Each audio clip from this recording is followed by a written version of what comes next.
Welcome. In this tutorial, I'm gonna show you or teach you how to create Telegram channel using your mobile device. So if you want to know how I did it, just keep on watching.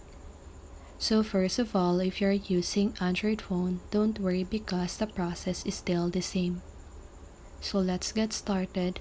So first of all, you want to open or launch your Telegram app and click on this button at the upper right corner of your screen. And now you want to choose new channel, create channel, then just go ahead and put the channel name, and also you can put any description and set a profile by clicking the camera button.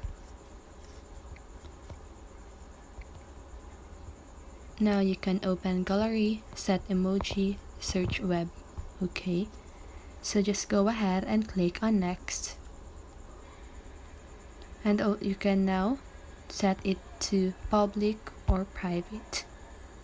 Okay, so now just go ahead and click on next and add any users that you want to add. Click next, and that is how you do it. So I hope this video helped you, and if it did, make sure to like, subscribe, and hit the bell notification so you won't miss a video. See you on the next one, and have a great day.